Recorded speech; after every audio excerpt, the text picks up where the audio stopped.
Bonjour et bienvenue dans la Minute Digitale, le podcast des entrepreneurs digitaux qui souhaitent booster leurs compétences digitales. Je suis Sally Gido et aujourd'hui je vais vous parler de comment la puissance des contenus vidéo peut vous aider à booster votre visibilité en ligne. Les internautes sont sollicités par des contenus de plus en plus qualitatifs. Les vidéos doivent donc captiver l'attention rapidement et transformer les spectateurs en clients potentiels. Malheureusement, la maîtrise des aspects techniques et créatifs pour produire des vidéos de qualité qui se démarquent n'est pas le point fort de tout le monde. Ces quelques astuces devraient vous aider à créer du contenu de qualité, j'espère. Première astuce, définissez votre public. Il est très important de savoir à qui vous adressez lorsque vous créez du contenu. Pourquoi? Parce que vous allez pouvoir créer du contenu adapté. Vous allez avoir les bons arguments, les bons mots qui vont faire bouger la toile. Donc vraiment, sachez à qui vous adressez. Sachez à qui vous adressez. Qui sont-ils? Ils sont plutôt jeunes. Ce sont des hommes, des femmes. Ce sont des personnes qui ont un besoin spécifique, un certain nombre de problèmes spécifiques que vous résolvez. Alors, définissez ces éléments-là, cela va vous aider à avoir plus de visibilité et d'impact. Deuxième astuce, déterminez le type de vidéo que vous souhaitez développer. Alors, il y a plein de formats qui existent dans le domaine de la vidéo. Il faut que vous soyez vraiment en accord avec votre stratégie marketing digital et votre audience cible que vous souhaitez atteindre. Puisque vous n'allez pas utiliser les mêmes formats pour tous les objectifs, vous avez le format tutoriel, témoignage, vlog, vidéo, produit.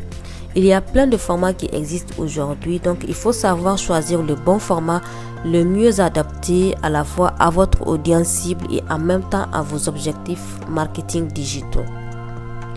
Troisième astuce, créer des vidéos de qualité grâce à l'intelligence artificielle. Et oui, comme je le disais dans le premier podcast, les intelligences artificielles, ça vous permet d'aller plus vite, ça vous permet de créer du contenu beaucoup plus facilement et n'hésitez pas à choisir les outils les plus adaptés.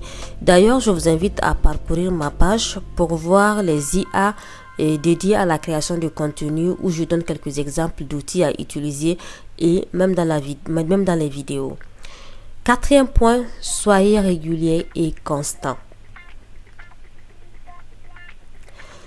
Là, c'est un point qui est très important parce que si vous n'avez pas de régularité, même si vous avez un contenu de qualité vraiment exceptionnel, eh bien, votre audience ne sera pas toujours au rendez-vous, voire même votre audience va se désabonner progressivement.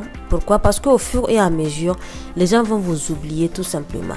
La régularité et le fait d'être constant dans la production dans le temps va vous permettre de rester gravé dans l'esprit des gens et de pouvoir développer une visibilité durable. Cinquième point, optimisez vos vidéos par le SEO. C'est très important le SEO parce que la vidéo va vous permettre d'optimiser votre référencement naturel auprès de Google.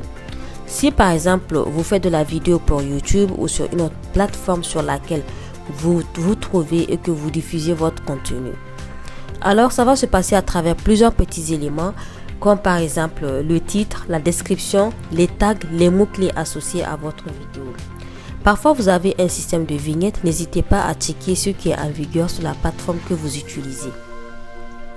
Sixième point, faire de la vidéo en direct. En faisant les vidéos en direct, ça va vous permettre d'interagir directement avec votre audience dans un premier temps, puisque quand elle sera en live, ça va vous permettre d'interagir avec cette audience.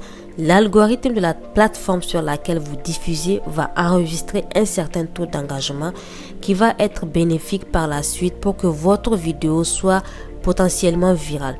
Mais ensuite, ça peut être un vrai avantage parce que certains d'entre vous, le fait de créer du contenu en avance, ça demande un temps de préparation. Donc, du coup, ça peut bloquer quelque part. Donc, le fait d'être en direct et de ne pas avoir le filet de sécurité aide certains à créer du contenu plus facilement et régulièrement.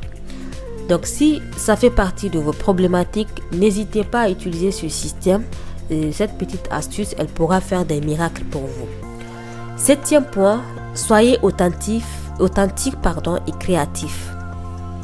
Il n'est pas la peine d'essayer d'être le créateur de contenu X, Y, Z ou l'influenceur en vogue qui fait ceci, qui fait tout en fait. Soyez vous-même, vous verrez que vous aurez beaucoup de succès et vous serez beaucoup plus confortable dans la création de votre contenu. Vous y prendrez beaucoup plus de plaisir et puis votre audience se rendra compte que vous faites un travail différent potentiellement des autres créateurs de contenu puisque vous êtes vous-même et personne d'autre. Il n'y a qu'une seule personne qui peut être vous, donc l'essentiel c'est de rester authentique. 8e point, ayez un concept. Avez-vous déjà remarqué que les vidéos qui font le buzz sont celles qui sont différentes, qui ont donc un concept bien spécifique et unique?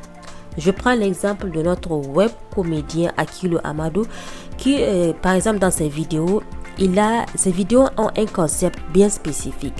Je vous invite donc à prendre un exemple sur ce web comédien qui a su tirer son épingle du jeu et donc créer du contenu avec un vrai concept. Je ne vous invite pas à copier un tel ou tel, mais par contre trouver votre propre style et ça va être votre signature. 9e point, intégrer des call to action ou en français facile, des appels à l'action. Une vidéo sans appel à l'action, c'est comme un sandwich sans viande. Pourquoi? Parce que lorsque vous allez créer votre vidéo, vous avez forcément un objectif marketing derrière. Ça peut être générer du trafic, ça peut être générer de la visibilité, ça peut être une réservation, ça peut être une réservation sur votre planning ou autre chose. Mais donc quand vous avez une vidéo et à la fin de votre vidéo, vous devez laisser un call to action. Ça c'est très important. Ça peut être, par exemple, tout simplement liker, commenter, partager. Ou ça peut être inviter votre audience à cliquer sur un lien vers le site internet ou autre chose. Le but étant de créer une première action auprès de votre audience qui a regardé la vidéo afin de les convertir en potentiels clients.